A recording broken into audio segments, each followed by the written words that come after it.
Hello everyone, welcome back to Brendes Edu. I hope आप सभी स्वस्थ और मस्त होंगे और अपनी प्रिपरेशन बहुत ही अच्छी तरीके से कंटिन्यू कर रहे होंगे। स्टूडेंट्स, इसी प्रिपरेशन को कंटिन्यू रखने के लिए मैं आपके साथ में लगातार रीजनिंग एंड मैथ्स के लेक्चर भी डिस्कस कर रहा हूँ। आज इसी सीरीज में अपना रीजनिंग का जो प्रैक्टिस सेट है, mix practice set lecture number 5। इसमें स्टूडेंट्स जो मैं आपके साथ में लेक्चर कंटिन्यू कर रहा हूँ रीजनिंग का, इसमें एसएससी सिलेक्शन पोस्ट के जो प्रीवियस ग्रेजुएशन लेवल का जो भी आपका एग्जाम है वो हूबहू मैं इसी लेक्चर में आपके साथ में डिस्कस कर रहा हूँ। ठीक है, तो इससे आपको पैटर्न का अंदाजा लग जाएगा कि ग्रेजुएशन लेवल में किस टाइप का पैटर्न आपसे पूछता है और उस पर ही बहुत अच्छी प्रैक्टिस हो जाएगी। ठीक है, ठीक, तो अपनी प्रिपरेशन बहुत अच्छी तरीके से कंटिन्यू रखिए और जुड़े रहिए हमारे साथ ब्रेंडेस यूट्यूब से। ठीक है, तो चलिए स्टार्ट करते हैं अपना लेक्चर नंबर 5। ठीक है, लेक्चर नंबर 5 रीजनिंग का जो रहने वाला है, लेकिन लर्न फ्रॉम एस्टरडे। एस्टरडे से मुझे सीखना है, कल जो मैंने गलतियां करी उसको दोबारा नहीं रिपीट करना है और लिव फॉर टुडे, जीना है किसमें, प्रेजेंट में जीना है। ठीक है, और होप फॉर टुमारो, और जो कल है उसकी आशा करनी है, उसकी पॉजिटिव जो है होप रखनी है। ठीक है, कुछ ना कुछ एक दिन अच्छा होगा, तब तक मुझे लगातार प्रयास में लगे रहना है। ठीक है, तो चलिए स्टार्ट करते हैं। क्वेश्चन नंबर फर्स्ट अपने लेक्चर का रीड करें और फटाक से इसको सॉल्व करें। क्या बोल रहा है? In a centre code system using shared counters for analytic if there are 16 surds and each surd handles 1000 increments, ठीक है, what is the total throughput? ठीक है, क्या होगा इसका? in a center code system using surd counters for analytics, if there are surds and each surds handle 1000 increments। ठीक है, और सर्ड्स कितने हैं? 16 सर्ड्स हैं और एक सर्ड्स जो है 1000 इंक्रीमेंट्स जो है वो हैंडल कर पा रहा है। तो टोटल थ्रो आउट क्या होंगे? मल्टीप्लाई कर देंगे। टोटल थ्रो आउट क्या होंगे? मल्टीप्लाई कर देंगे। कितने बन जाएंगे? 16,000 बन जाएंगे। अपना option number A is the correct answer. ठीक है, ए इसका करेक्ट आंसर होगा। चलते हैं क्वेश्चन नंबर 2 की तरफ। ये एड्रेस मैचिंग का क्वेश्चन है। अब आपने इसकी बहुत ज़्यादा प्रैक्टिस कर ली, आपको ये क्वेश्चन अब गलत नहीं होने चाहिए। ठीक है, तो आप इसको सॉल्व करिए फटाक से और आंसर बताइए।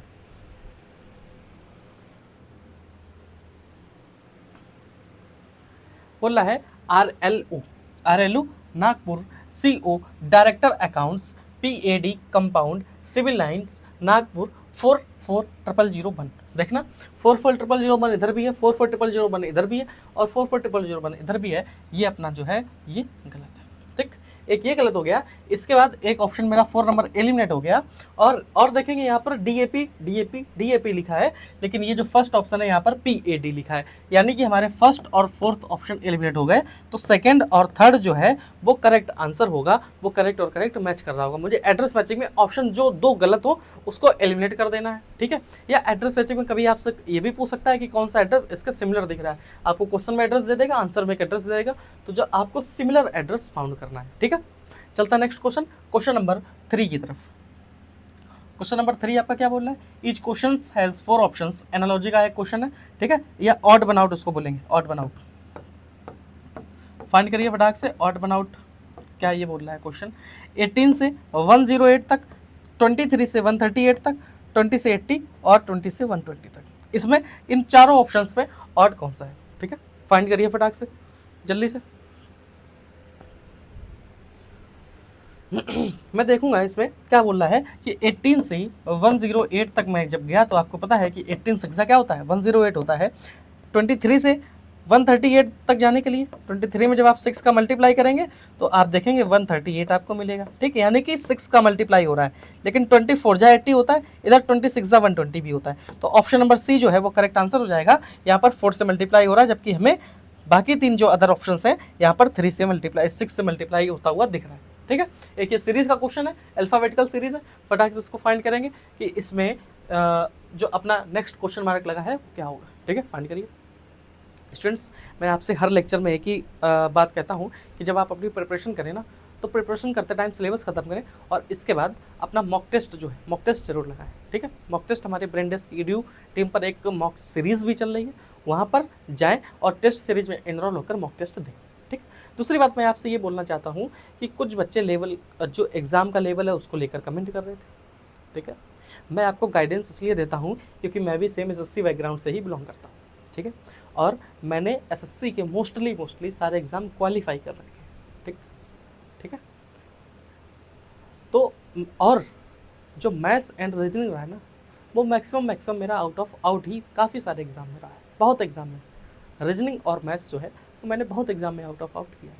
ठीक, दूसरी चीज़ एक ये है कि जो मैंने मॉक टेस्ट दिए हैं ना, रीजनिंग के सेक्शनल मॉक टेस्ट मैं अब तक 500 दे चुका हूँ।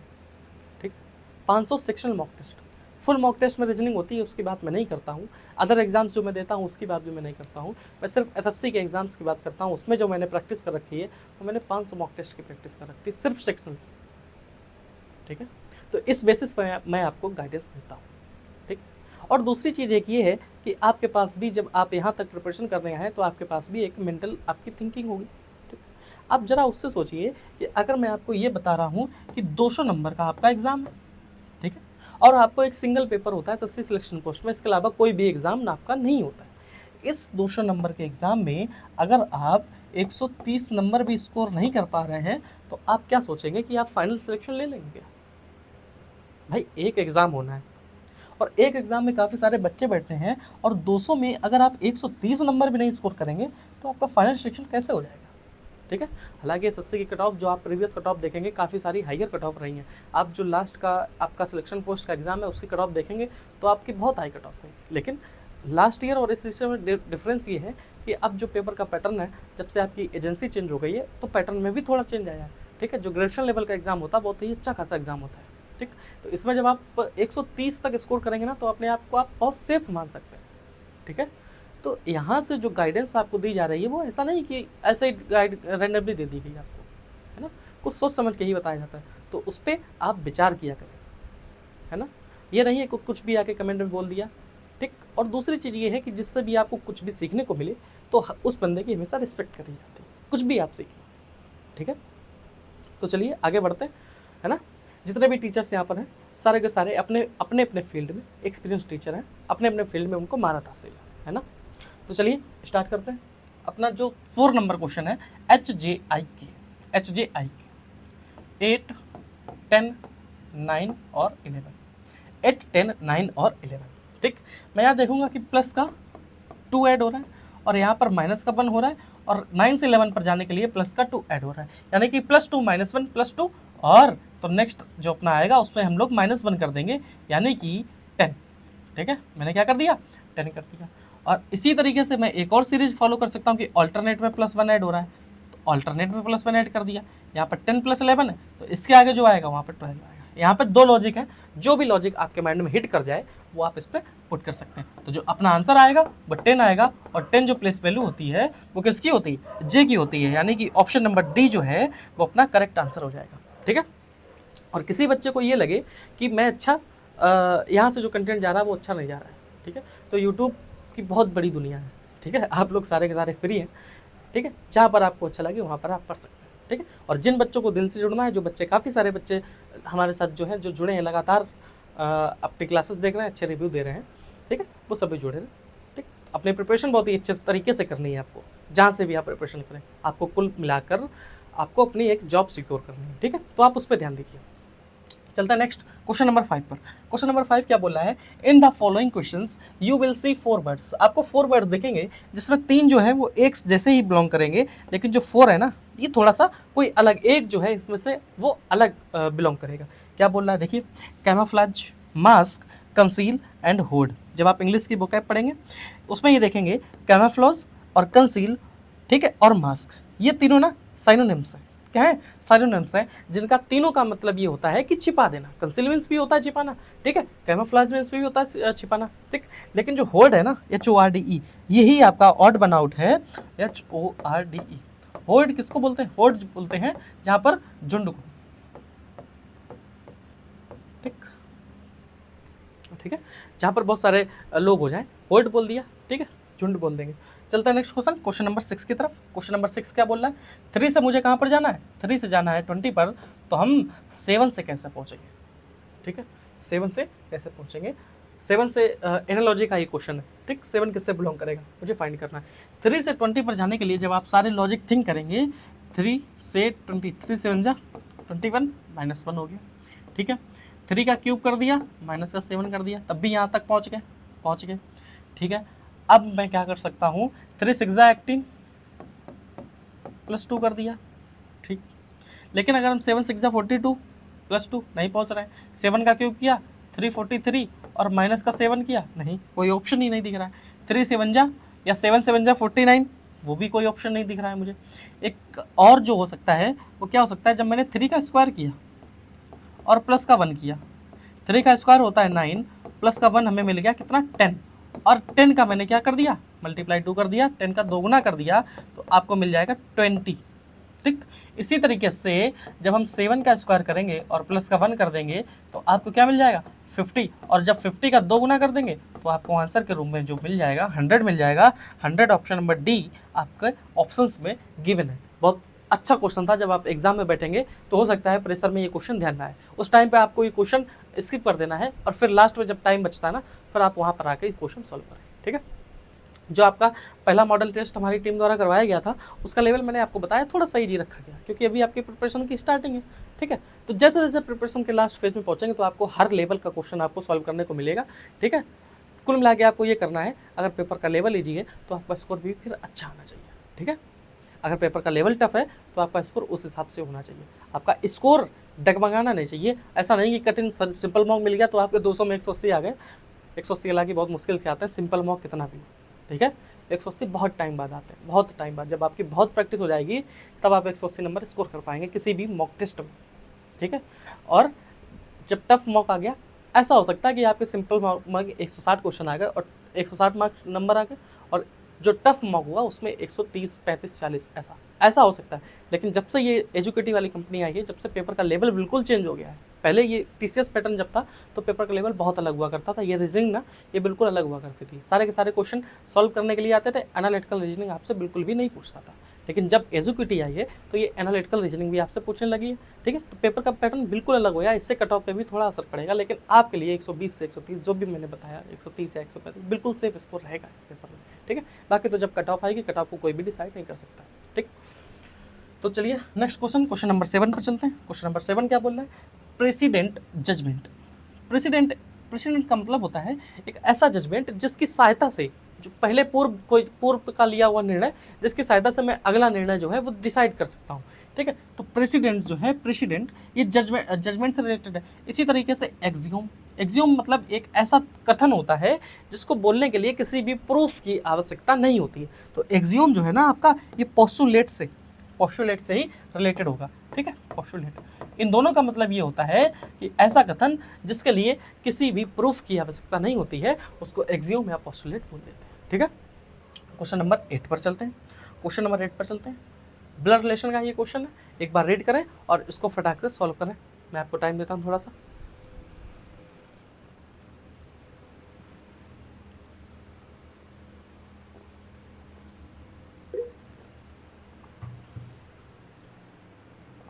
A man said, एक मैन ने बोला, A man said, the boy playing with my son।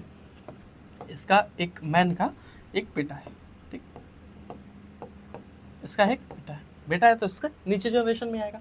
My son, a boy playing with my son, लड़का इसके सन के साथ खेल रहा है, इसका भाई नहीं, अभी कोई रिलेशन नहीं बताया गया, केवल ये बताया गया द बॉय जो प्लेइंग इसके साथ में खेल रहा है, इसके लड़के के साथ में, is the son of my wife sister, इसकी जो वाइफ है उसकी सिस्टर जो है उसका सन है ये। ठीक है, तो how is the boy related to the man, इस मैन से ये बॉय कैसे रिलेटेड है, इसकी वाइफ की सिस्टर का ये बेटा हो गया। तो क्या सन हुआ? नहीं हुआ।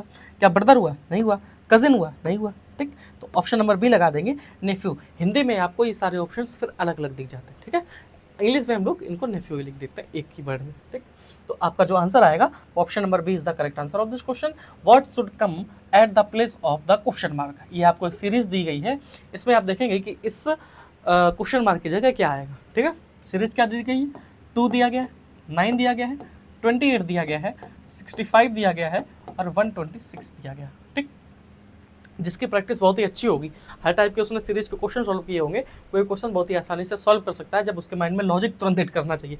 बशर्ते कई बार बहुत प्रैक्टिस के बाद भी ये होता है कि आपके माइंड में लॉजिक नहीं हिट करता। ठीक, उस प्रॉपर टाइम पीरियड में, है है ना। हो सकता है जब आप क्वेश्चन सॉल्व कर लें, टाइम पीरियड आउट हो जाए, तो आपको लॉजिक तुरंत हिट कर जाए, ठीक।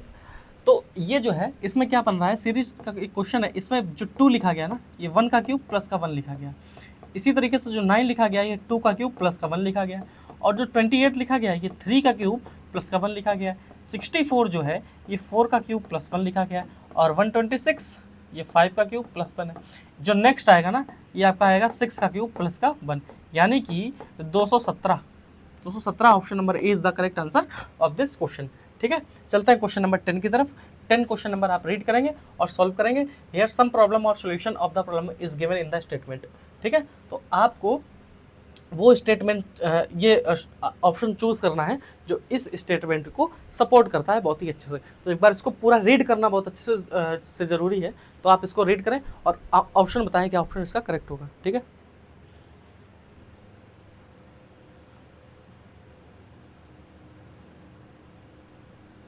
आप देखेंगे क्या बोल रहा है, political theorist, a strong democracy, एक स्टेटमेंट है, a strong democracy can not exist without an educated electorate, ठीक है। विच of the following would most strengthen this view point. क्या बोल रहा है, अ स्ट्रॉन्ग डेमोक्रेसी, एक मजबूत लोकतंत्र, कैन नॉट एग्जिस्ट नहीं कर सकता है विदाउट एन एजुकेटेड इलेक्टोरेट, जब तक जो अपना जनमत होगा ना, जनमत इलेक्टोरेट, जो पीपल वोट करते हैं वो एजुकेटेड नहीं होंगे, तब तक अपना लोकतंत्र मजबूत नहीं होगा। जैसे आप करंट स्थिति अपनी देख रहे हैं कि करंट टाइम में अपना इंडिया जो है वो कहाँ पर स्टैंड कर रहा है, ठीक है। लोगों को बहुत ही ईजिली धर्म के मामले में, जाति के मामलों में बांट दिया जाता है, और जो अपने नेता होते हैं वो बहुत ईजिली इसका प्रॉफिट उठा लेते हैं, ठीक है। सस्ती योजनाएं देके, ठीक, हिंदू मुस्लिम करके सारे नेता जो हैं अपना फ़ायदा उठाते हैं। और इसीलिए एक स्टेटमेंट दिया गया था कि a strong democracy can not exist without an educated electorate, ठीक है। तो जो आपसे एग्जाम में पूछा जाता है, ये आपसे सच्चाई पूछी जाती है, और जो मीडिया में दिखाया जाता है वो झूठ दिखाया जाता है, ठीक है।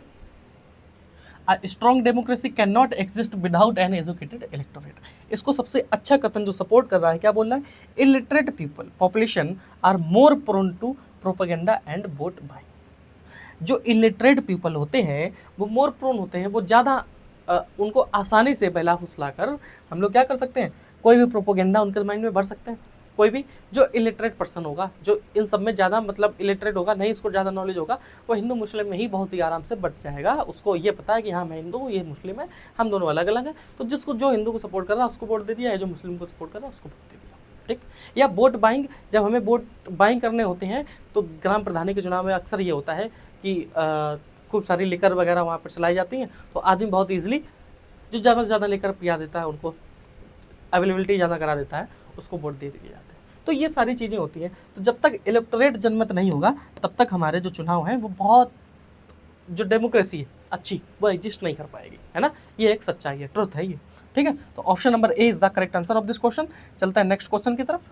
क्या बोल रहा है, 3 natural numbers come one after another in sequence, if the sum of their squares equal to 149, what are these numbers, ठीक है।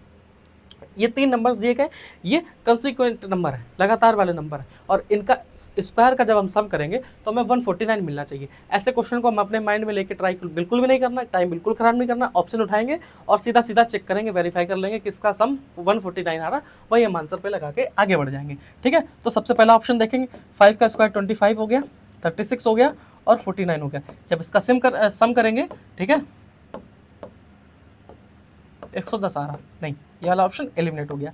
सेकंड ऑप्शन जब मैंने लिया, 6 का स्क्वायर 36 हो गया, 49 हो गया और 64 हो गया, 9 1 6 4 10, ये आपको मिलेगा 149। यानी कि जब ऑप्शन बी लेंगे और इसकी जो भी डिजिट है इसका स्क्वायर करेंगे, और स्क्वायर करने के बाद जब सारा ऐड करेंगे तो आपको 149 मिल जाएगा। तो जब भी इस टाइप का आपको क्वेश्चन देखे, हमेशा ऑप्शन पे जाकर सॉल्व करना है, ठीक है। हमेशा हर क्वेश्चन मॉक टेस्ट सॉल्व करने की अप्रोच भी ये होती है कि हर क्वेश्चन आपको ईगो पर नहीं लेना, जो नहीं आ रहा उसको तुरंत स्किप करके आगे बढ़ना, टाइम वेस्ट नहीं करना।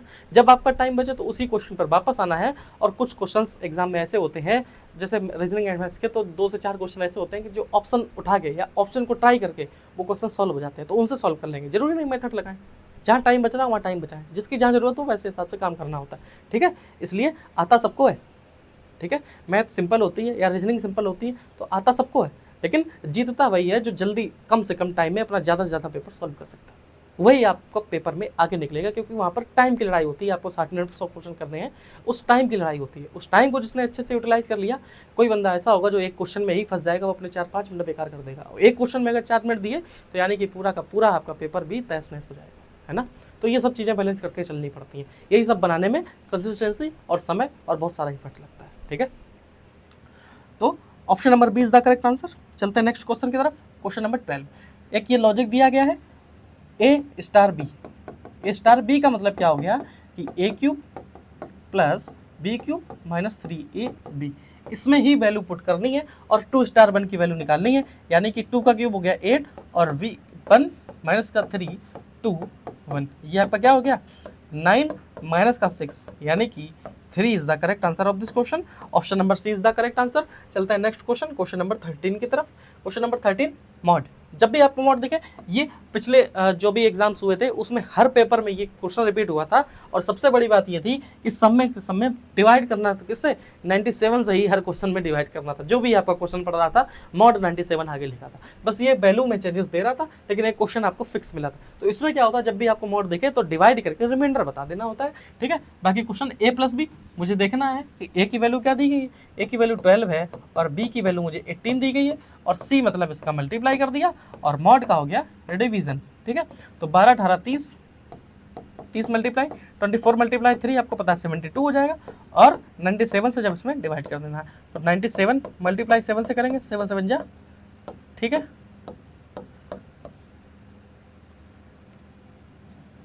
679। जब 97 से 7 बार डिवाइड किया तो 679 आया। इसके बाद 97 से डिवाइड कर देंगे तो वैल्यू ज़्यादा बढ़ जाएगी।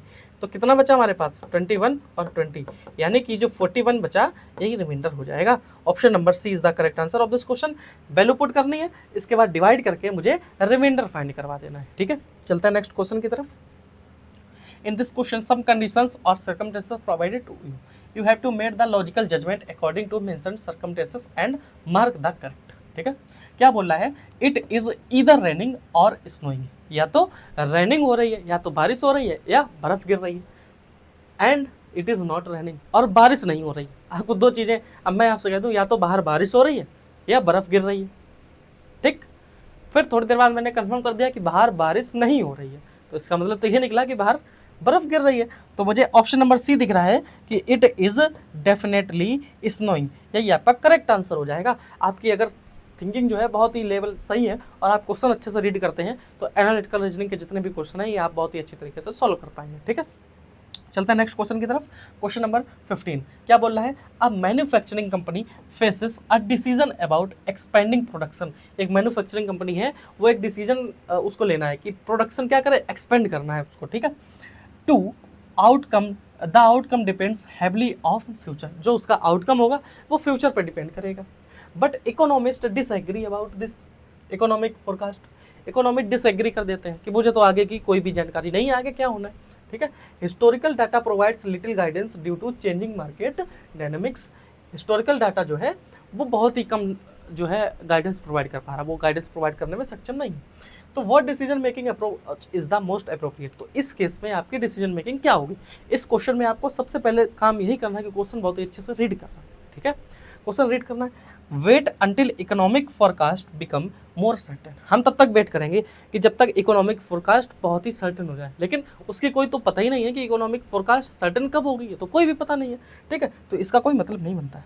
क्या बोल रहा है, use scenario planning to prepare for multiple possible futures. हमें मल्टीपल पॉसिबल जो फ्यूचर्स होंगे उसके लिए कोई सिनारियो की प्लानिंग कर सकता हूँ मैं, है ना। कि आपको इकोनॉमिस्ट में बताया कि ये नहीं ये हो सकता है मे बी, तो मैं इसके लिए भी प्रिपेयर हो जाऊँ, ठीक है। और मैं कोई और अगर कंडीशन मैंने थिंक करी तो मैं उसके लिए भी प्रिपेयर हो जाऊँ, ठीक, ये मैं कर सकता हूँ। ऑप्शन सी क्या बोल रहा है, base the decision on most optimistic forecast. क्या बात, ऑप्टिमिस्टिक फोरकास्ट पे हम डिसीजन फेस कर देंगे, नहीं, बर्बाद हो सकता है। Expand capacity gradually regardless forecast, और बिना फोरकास्ट को देखते हुए अपनी कैपेसिटी बढ़ा दे, ये भी कोई मतलब नहीं बनता है। तो यानी कि ऑप्शन नंबर बी जो है, scenario planning to prepare multiple possible future, ठीक, मल्टीपल पॉसिबल फ्यूचर के लिए हम अपनी सिनेरियो प्लानिंग करेंगे, ठीक है। Option B is the correct answer, मुझे दिख रहा है। चलते हैं नेक्स्ट क्वेश्चन, क्वेश्चन नंबर 16 की तरफ। सिलॉक का ये क्वेश्चन है। सिलॉक के अब आपकी हर क्वेश्चन पे जितना भी ग्रेजुएशन लेवल का पेपर था, अब अच्छे से हर क्वेश्चन पे पकड़ बन गई है। अब आप ये कोशिश किया करें कि आप क्वेश्चन खुद से सॉल्व करें, इसके बाद मेरा सोल्यूशन देखें अगर नहीं आ रहा है तो। ठीक है, क्या बोल रहा है? सम पेन आर पेंसिल्स, कुछ पेन क्या है? कुछ पेन जो है ये पेंसिल्स हैं। कुछ पेन आर पेंसिल्स, मैंने ये बना लिया कि सम पेन आर पेंसिल्स। मुझे कुछ पेन दिख रहे हैं कि पूरे पेन पेंसिल नहीं, पेन का कुछ पार्ट किस में है? पेंसिल में है। आगे क्या बोल रहा है? नो पेंसिल इज इरेजर, यानी कि कोई भी पेंसिल जो है वो इरेजर नहीं हो सकती। कोई भी पेंसिल इरेजर नहीं हो सकती। ठीक है, हमें यहाँ से दिख रहा है कि पेंसिल इरेजर में बिल्कुल भी शामिल नहीं है। नेक्स्ट क्या बोल रहा है? ऑल इरेजर आर पिंक, जितनी भी इरेजर है सारी की सारी इरेजर कैसी हैं? सारी की सारी इरेजर हमारी पिंक है। अब जो कंक्लूजन दिया गया है ना, वो वही निकालेंगे जो हमें यहाँ पर दिख रहा है। ठीक, क्या दिख रहा है कि सम पेन आर इंक, क्या कुछ पेन मुझे इंक, कुछ पेन आर पिंक, सॉरी, जो कुछ पेन है वो क्या मुझे पिंक दिख रहा है? नहीं दिख रहा है। कुछ पेन जो है वो क्या मुझे पिंक दिख रहा है? नहीं दिख रहा है। कुछ पेन पिंक दिख ही नहीं रहे, दिख ही नहीं रहे, नहीं इसको फॉलो कर सकते। सेकंड नंबर क्या बोल रहा है? Some pink things are not pencil, कुछ पिंक चीजें ऐसी हैं जो पेंसिल नहीं है। ये पूरा का पूरा पिंक है, ये पूरा का पूरा पिंक है। लेकिन मुझे बोल रहा था कि जितनी भी पेंसिल है, नो पेंसिल इज इरेजर, कोई पेंसिल इरेजर नहीं है। दूसरा स्टेटमेंट बोल रहा है some pink things are not pencil, यानी कि पिंक तो ये पूरा सर्कल हो गया, और पिंक में सम पिंक कैसा है? Eraser. Some pink things are not pencil, यानी कि जो इरेजर पिंक है वो पेंसिल नहीं हो सकती है। तो यानी कि जो स्टेटमेंट अपना 2 है ना, ये फॉलो कर रहा है। ठीक है, तो ऑप्शन नंबर बी लगाएंगे, ओनली 2 फॉलोज। ठीक है, अच्छे से समझ में आया? जो मुझे दिख रहा है, पॉसिबिलिटी को छोड़ के, पॉसिबिलिटी जो होती है वो मुझे अपना करेक्ट माननी पड़ती है। जब मैं भी बोल दे तो मैं करेक्ट मान सकता हूँ, लेकिन बाकी जो है वो मैं इसमें जितना दिखेगा उससे फाइंड करूँगा। ठीक है, चलते हैं क्वेश्चन नंबर 17 की तरफ। क्वेश्चन नंबर 17 आपका उसका क्वेश्चन है कोडिंग डिकोडिंग। किसका है? कोडिंग डिकोडिंग का। क्या बोल रहा है? नेशन, नेशन को इसने कोड किया। आप तुरंत कोड वर्ड लिखेंगे NATION, इसको इसने लिख दिया है 16 26 23 18 11 16। ठीक है, अब मैंने इस पर देखा कि यहाँ पर प्लस का 2 हो रहा है, यहाँ पर माइनस का 1 हो रहा है, यहाँ पर प्लस का 3 हो रहा है, यहाँ पर प्लस का 9 हो रहा है, यहाँ पर माइनस का 4 हो रहा है, यहाँ पर प्लस का 2 हो रहा है।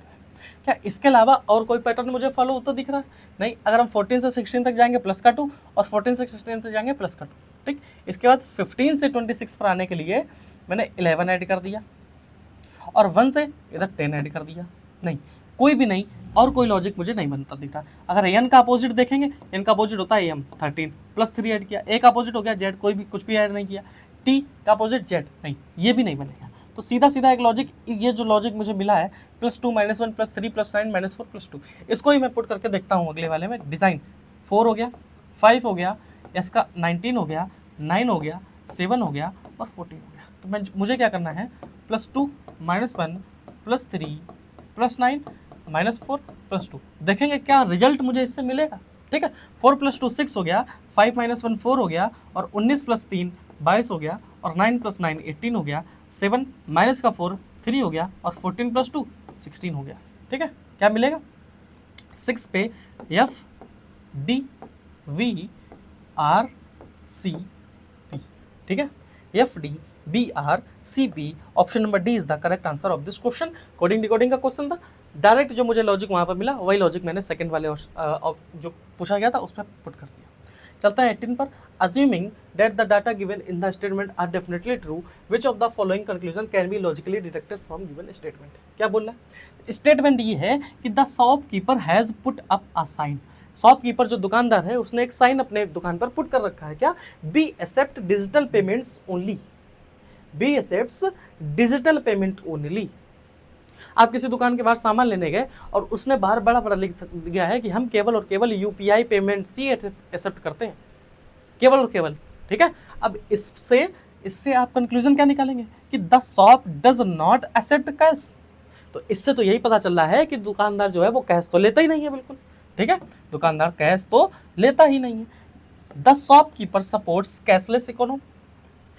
इससे ये नहीं पता चलता है कि जो शॉपकीपर है वो कैशलेस इकोनॉमी को सपोर्ट करता है, ये तो कहीं स्टेटमेंट में मेंशन ही नहीं है। तो ऑप्शन 2 को मैं नहीं लूंगा, लेकिन ऑप्शन 1 जो है ये मुझे जरूर पता चल रहा है कि अगर वहाँ पर लिखा है कि मैं केवल और केवल डिजिटल पेमेंट लूंगा, कहीं कहीं दुकान पर ये लिखा होता है कि कैश लेकर ही आए, सिर्फ और सिर्फ कैश, तो उसका मतलब वो डिजिटल पेमेंट नहीं ले सकता। ठीक, तो ये स्टेटमेंट जरूर निकल रहा है। तो only first follows, only first follows, जो दूसरा है वो हम लोग नहीं मान सकते। ठीक है, चलता next question, question number 19, select the most logical sequence. Logical sequence find करना। क्वेश्चन देखें, लॉजिकल सीक्वेंस बताएं फटाक से। जब मैं इसको देखूंगा A5 A3 A4 A2, नहीं A2 A3 A4 A5, ठीक है, 2 3 4 5 4 5 2 3 3 5 4 2, कोई लॉजिक नहीं बन रहा। तो अपना जो ऑप्शन नंबर बी होगा वो करेक्ट आंसर होगा। सिंपल क्वेश्चन था, 2 3 4 5। आप देखेंगे कि 25 क्वेश्चंस में से आपको 7 से 8 क्वेश्चन ऐसे होंगे जिसमें थोड़ा सा टाइम देना पड़ेगा। इसके बाद जो बचे हुए क्वेश्चन ना वो थोड़ा सा ईजियर साइड में मिलेंगे। ठीक, जब आपकी प्रैक्टिस होगी तो आप जल्दी से सॉल्व कर पाएंगे। ठीक है, क्या बोल रहा है, in a situation where your teammate is underperforming. एक ऐसी सिचुएशन है कि आपका जो टीममेट है वो अंडर परफॉर्मिंग है। What would be the most emotionally intelligence response. Emotionally intelligence response क्या होगा, ऐसे में क्या होता है, जो करंट जमाना है हम लोगों का, करंट सिचुएशन हम लोगों की चल रही है कि अगर कोई टीममेट हमारा अंडर परफॉर्मिंग है तो आजकल लोगों में जलन इतनी होती है कि उसको निकाल के बाहर फेंकना होता है। ठीक है, सिंपल, मैं लॉजिकली बात कर रहा हूँ, जो भी बात कर रहा हूँ करंट सिचुएशन में वो कर रहा हूँ। ठीक, लेकिन कोई बंदा, बहुत कम लोग ऐसे होते हैं कि आप जब गिर रहे हो तो आपको सपोर्ट करें। आप जब गिर रहे हो तो आपको गिराने वाले 10 मिल जाएंगे, लेकिन अब जब आप गिर रहे होंगे तो आपको बाहर निकालने वाले मुश्किल से 1 या 2 मिलेगा। ठीक है, आज का यही समय चल रहा है। तो क्या बोल रहा है कि इसमें इमोशनली आपका जो इंटेलिजेंस रिस्पॉन्स है वो क्या होगा, ऑफर गाइडेंस और सपोर्ट। ठीक है, उसको हम गाइडेंस देंगे या उसको सपोर्ट प्रोवाइड करेंगे। Criticise them to boss, criticise कर देंगे नहीं, डिस्टेंस योरसेल्फ नहीं, ignore them, ignore the issue नहीं। लेकिन दिक्कत ये है कि ये सारे क्वेश्चंस हम लोग पेपर में तो सही कराते हैं, लेकिन रियल लाइफ में सारे क्वेश्चंस हम लोग सही नहीं कर सकते, है ना। रियल लाइफ में सारे क्वेश्चन हम लोग सही नहीं कर सकते हैं। अगर रियल लाइफ में भी अपने ये सारे क्वेश्चन सही कर लें तो आप देखें कि आपकी ज़िंदगी जो है बहुत ही शांतिपूर्ण और बहुत ही सही चल सकती है। किसी से मतलब नहीं रखना है, शांति से अपना काम करना है। दोस्त यारी जो है वो ठीक है, बैठ लिए उन्हीं के साथ उठ लिए, बस बाकी अपना काम कर रहे हैं, क्या मतलब है किसी दूसरे से, है ना। चलता है नेक्स्ट क्वेश्चन, क्वेश्चन नंबर 21 पर। 21 क्या बोल रहा है, 0 3 8 15 24 37। इसमें ये बोल रहा है what which number is incorrect sequence. 0 3, देखते हैं इसमें डिफरेंस लेके देखते हैं क्या बनेगा। क्या बोल रहा है, 0 3 8 15 24 37।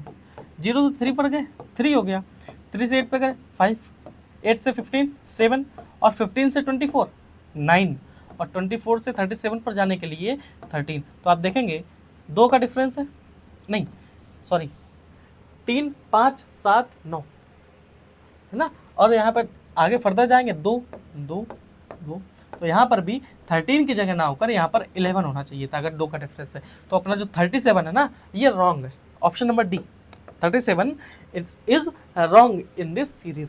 37 नहीं आना चाहिए, जब इसमें 11 ऐड करेंगे तो आपको क्या मिलेगा, 35 मिलेगा। ठीक है, ये 35 इज द करेक्ट आंसर।